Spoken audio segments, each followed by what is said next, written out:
Hey y'all, hey, how you doing? It's Friday. Um, okay, so I have decided that I'm going to, we've had this discussion. I'm documenting this change, so I'm doing a rebranding. No, this is interesting. Why I want to say this is interesting is that this is not my first rebranding. I've done this a few times, right? Um, this is going to be the first rebranding that I'm trying to do from a place of walking out who it is God has called and created me to be. So I've done a lot of rebranding from a position of who the world would want me to be, what it is the world expects me to be. Like I said, the the last rebranding that started, right? Have I ever told this story? I don't even know. Hold on.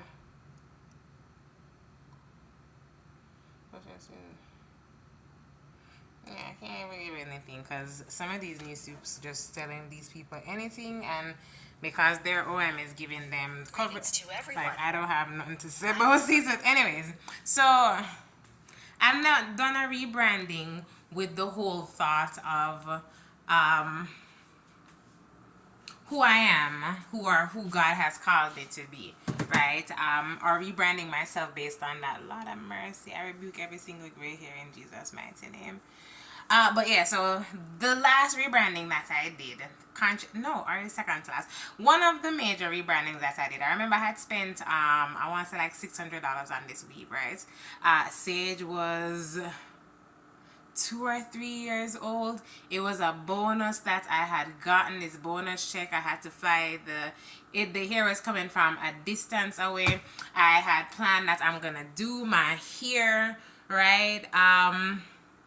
And just get cute because I had been like I was just in a funk my head side, Lord, but it growing back, so I'm not even going to complain. This part, watch how y'all gonna watch this part just disappear because I was wearing a center part so much. I have like this permanent part, and I took out a weave and cut out the whole of my head side, so I don't have no head side. But yes, so I bought the hair and I was like, yes, I'm going to go ahead and get my hair done. I'm going to do my nails. I'm going to, like, I had not felt like myself in a minute. I'm like, I hadn't been myself in a long time. I was like, I hadn't been myself while I was with her dad. I had very much just like cocooned myself. All of my friends had stopped associating with me when I started really dating her dad. Like when them still like really introduced me and this man really there. They stopped associating with me. And it's funny, and I think about that because I had guy friends at the time. At the time, I have not been a big girl's girl. So it's funny that I am a girl mom, but I had tons of guy friends. They probably knew him better than I did. No one told me if there was anything wrong, anything bad, anything whatever. No one had any opinions. Everybody just fell away. That, and in addition to one of the girls who was friends with the group, she was friends with them before I came into the picture. And homegirl, so we went on a trip, and at this time I'm still on my dad's credit card. He's the one who is footing the bill for this trip. Me and my cousin go down. We were in a hotel room. He drove us down. He was coming to pick us up. She's with us, and she's saying that everything is all good. He's asking, do you have a room? Do you have everything taken care of? Because you said you just needed this ride down. ABC XYZ. She says everything is good. Lies, which was not. Everything was not good. And we got knocked up because it was a party weekend. They saw us, all four of us check. They saw all of us check in. My dad pays for the two of us, me and my cousin, but they see the four of us, and like even at that point when he would have been able to book a room for them, we still asked, we have everything. No, they didn't have everything together. They come to make sure that we don't have anybody in the room because they would have put all of us out. Know how far I would have been away from home. I'd have been so mad. But we let them stay and be like, yo, but y'all need to like figure this out because we were asking you if you had this figured out and you said yes. But anyways, long story short, she leaves goes home, tells everybody that we put her out, that we were horrible friends, that we put her out of the room, how far away, and we didn't follow code because we should have like hit them or whatever it is so that they would not. I'm not bitch, no. I'm sorry. No, I was not that type of person at the time. Like, if something costs something, we pay for it. We're not stealing. We asked you. There's a reason why we asked. If you needed us to pay for the room for you, you should have just said that. We wouldn't have asked if anyways, whatever. So, but they believed her, so they fell away and never spoke to me. Not really. Like I was a shitty person. Maybe, I don't know. I don't think so. But whatever it is, so I had become very encapsulated in that whole relationship. Then Sage came along. I had never thought I was gonna have kids. They had been telling me since I was 13 that I would not be able to have children. Here we go. I am 3 months off of Depo and I am pregnant. Like, I was mind freaking blown. But anyways, and here we are 3 years later. Her dad dies my first Mother's Day. Reeling from the shock of being a mom, getting pregnant after never thinking that I'd be able to have children, having this baby, this precious, oh my God, I love Sage so much, and baby Sage, oh my Lord. And then all of a sudden, being a single mom, not by choice, but because this man is... So I fully shut down. My focus for Sage's, the first 3 years of Sage's life was just Sage. I did not do anything.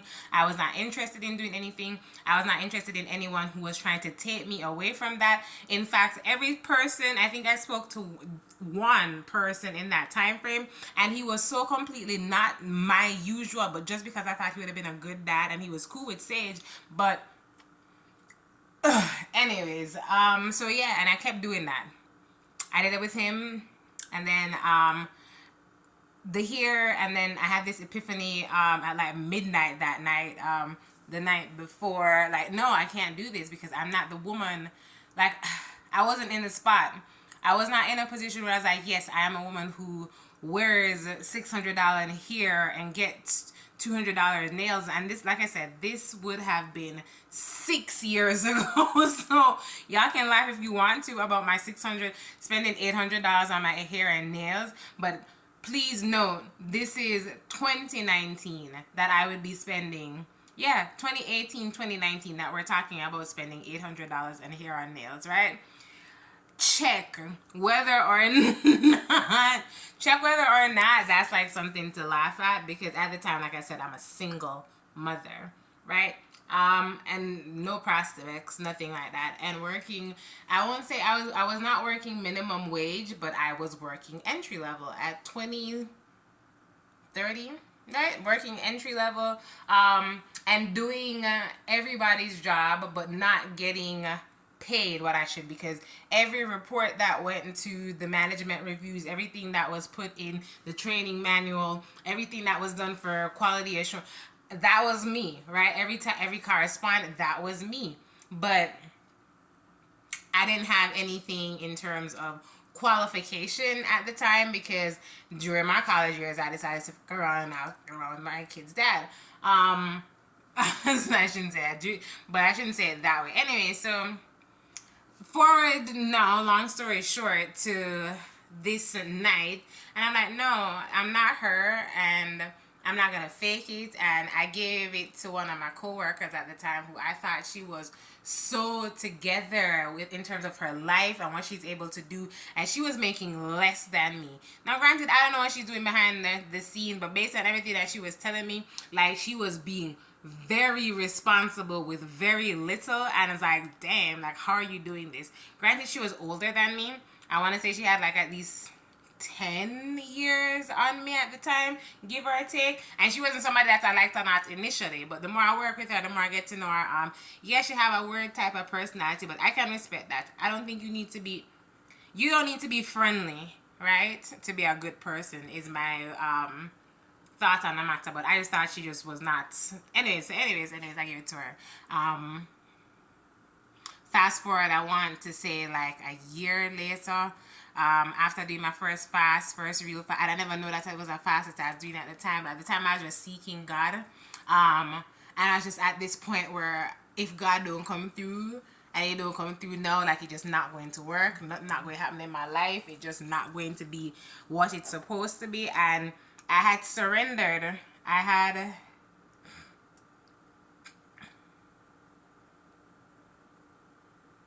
I'm sorry, one of my agents, what was I saying? Yeah, so I didn't even know that I was doing this fast. I was just like surrendered all to God, and he moved, and it's like, wow. Not having discernment sometimes, or just not having a sure footing on or what your foundation is, can be very shaky, because I started the journey with God, moved, and it was the first time I would have been somewhere that I was living on my own, with Sage. No parents, no daddy, no mommy to fall back on, no man. Like, it was a new experience. I don't know why my nose is itching so much. It was a new experience, and trying to figure it out and not realizing that I took a step backward, because I thought I needed to go back to who it was that I would have been. That so-called gregarious girl trying to party, trying to no, like I was supposed to get deeper into God. What I did was get deeper into New Age, and they almost got into the occult, because I do come from a family that does practice witchcraft. So it's something that I've always known existed. When we have, I think, belief cure, belief kills. I've never believed in it, never actively participated in it, but that don't mean so we're fool.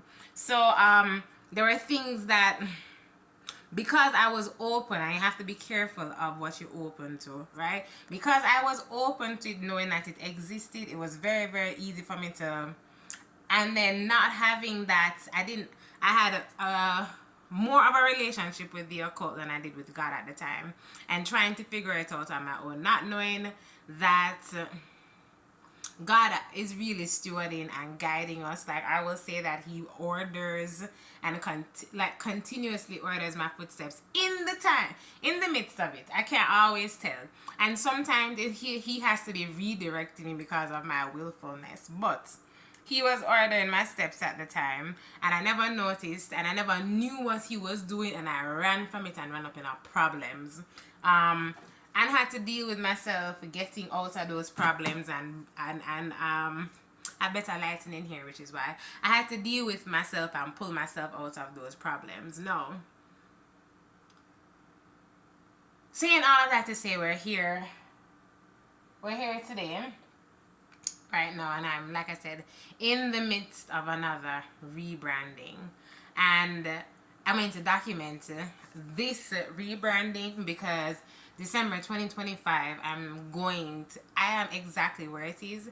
I want to be, not only want to be where I'm supposed to be, right? Every other time I've been hoping, no. I have a lot of knowledge and lots of tools that have not been put into play. I rebranded my life, and it is going to be exactly the life that I am tailor making for myself and for Sage, right? And we're going to document it. And this time, the first step in this journey is to get crystal clear on who God created me and called me to be. And that is what we're doing. So the first month of this 6-month journey is who am I? Who am I? And not through the lens of self, not through the lens of society, but through the lens of God, my Savior, right? Through the lens of salvation. Who am I as a woman of God, as a child of God, as a baby girl of the Most High? Who am I?